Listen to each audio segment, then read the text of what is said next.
This is episode 15 of Mind Your Job with a shameless plug for a book. Yay! This is our book, Painless. Took us a long time to write this. If you're a dentist and you want to own a practice, this book is a really great tool to get you there with a minimal amount of mistakes, and it gives you a roadmap to how to get there very successfully in a shorter amount of time. I don't really talk a lot about it, but it's really good. There will be some information in our little blurb in our social media note about how you can get the book. It works like a workbook. If you are in education, I would really love you to consider this for your business class, for your D4s. Be in touch with us. We'd love to help you open your dream practice. Turn it a little bit. How thick is it? Is it overwhelming? No. Cool. It's about 150 pages, shows you how to write a business plan, who you need to talk to, who you put on your team, all the things. Anyway, today, Sam and I, in episode 15, are going to talk about exit interviews. And I'm going to give it to Sam in a minute, but I kind of want to, blast this one. I'm going to tell you, if you aren't doing an exit interview on people that are leaving you, especially the ones out of the blue that all of a sudden are leaving you, you're making a huge mistake. You can't fix what's broken if you don't know what it is. And the people that are leaving you realize that you are broken. And the way that you know that is by talking to them and finding out the things they would like to see change in your business. Because just because somebody leaves you today doesn't mean that you're not going to chase them down the street to get them back, especially if they were a producer or a very good employee that sort of followed the company culture. Why are people leaving you? Don't you want to know why someone's leaving you?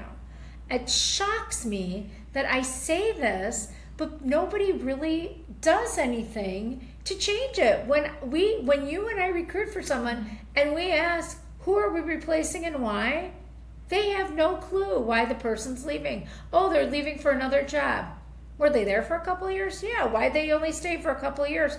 Did you give them vesting if it's a doctor? I mean, mostly what Sam and I hire are doctors. We do some hygiene, and for occasional few clients, we'll do some assistants and practice managers, but mostly doctors and hygienists. Don't you want to know why someone's leaving? I want to know.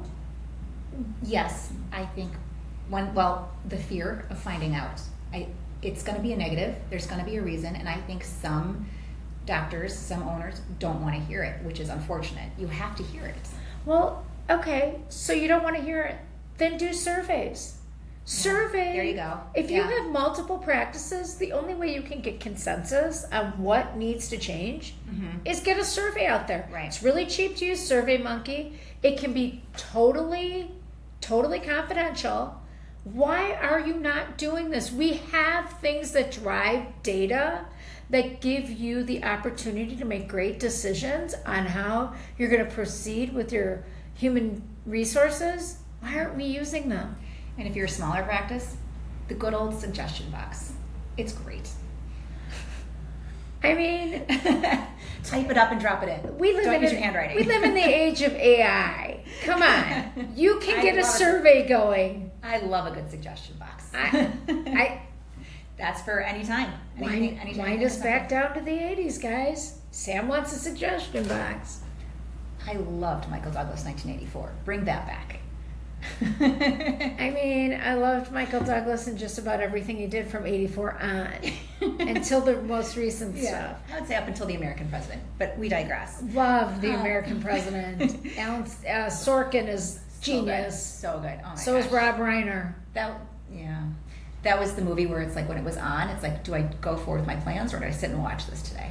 That was my favorite. Oh, anyway, when it comes to an exit interview, make sure you have questions prepared ahead of time for what you ask, and make sure that they are consistent for the level that you're recruiting for. So for example, if there's a hygienist who is leaving, what questions would you ask Sari about why they're leaving? I mean, here's the thing with hygienists. Hold the presses. Let me explain something to you.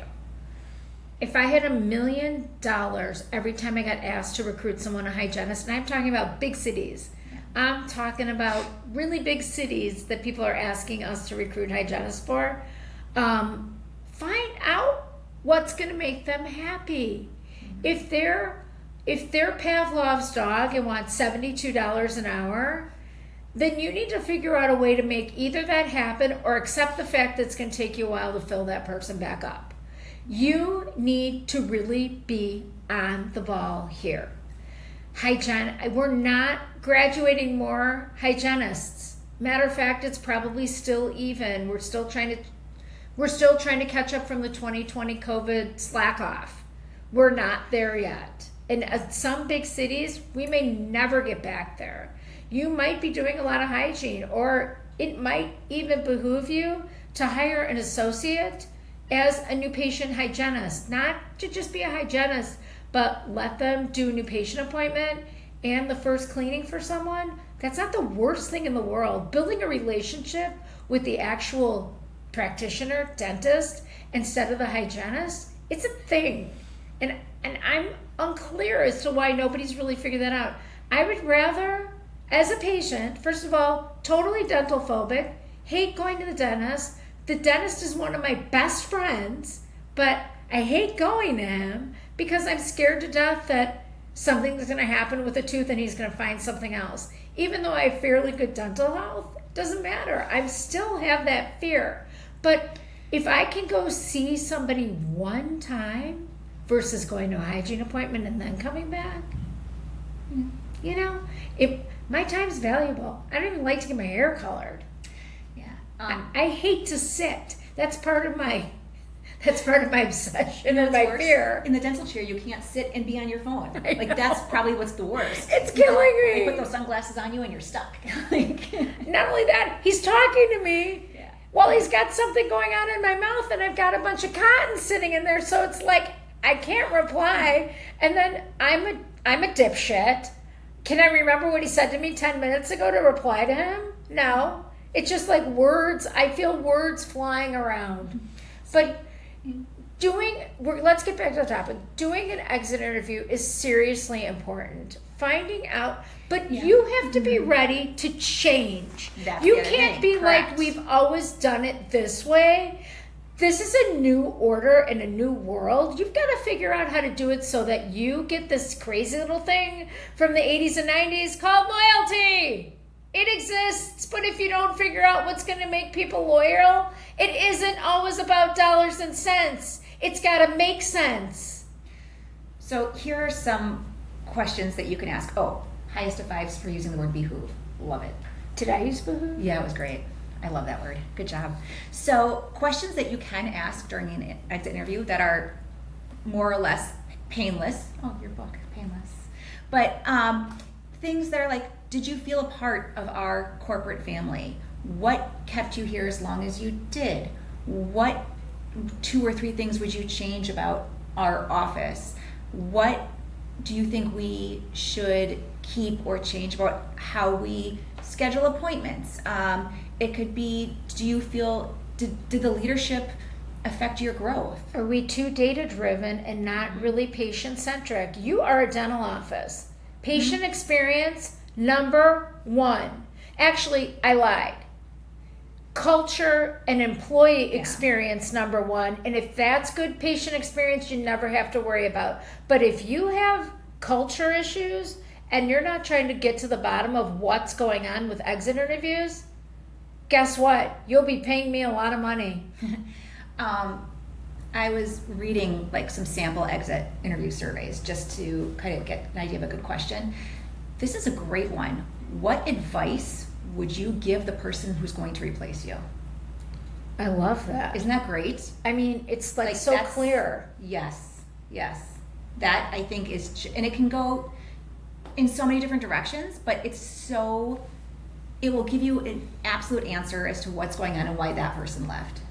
Here's the thing.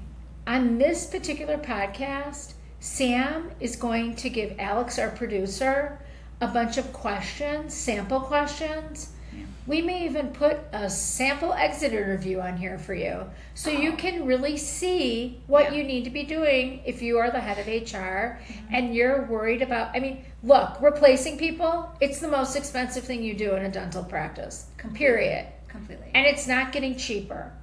And here's the thing, that new person that you replaced, the old person that could have been the stable person, right, had we taken the time to see what's going to stabilize our culture, would definitely have benefited from anybody before them doing an exit interview and wouldn't be leaving. And it's costing you training. It's costing you time with patients, watching somebody else going through your revolving door.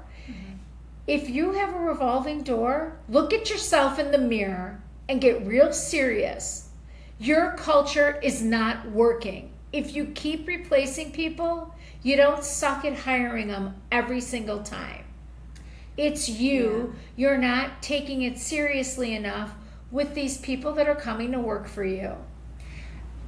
Yes. Ask another couple of other questions for your exit interview would be, how do you feel that the onboarding and training went? What would you have changed about our onboarding? Oh my God, that'll completely. So I think those questions right there. What advice would you give the person replacing you, and what did you like, and what would you change about our onboarding process? You have a formula for success. I hear this literally all the time.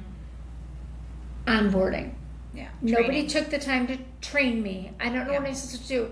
I walk in dental offices for a living. It's what I do. I build them, and then I employ people to work in them, and then I go visit them to see how things are going, and occasionally I'll call and try and make an appointment just to see how that front desk is doing as sort of like a little bit of a, what would you call it, test? Yeah. Like a little, test. But secret shopper? Yeah. I'll walk into an office, and I can tell you in 20 seconds or 20 feet of walking in that office what's going on with those two front desk people. And I can tell you, if I was running metrics there, you're missing a lot of new patients because your front desk doesn't know what they're supposed to be doing.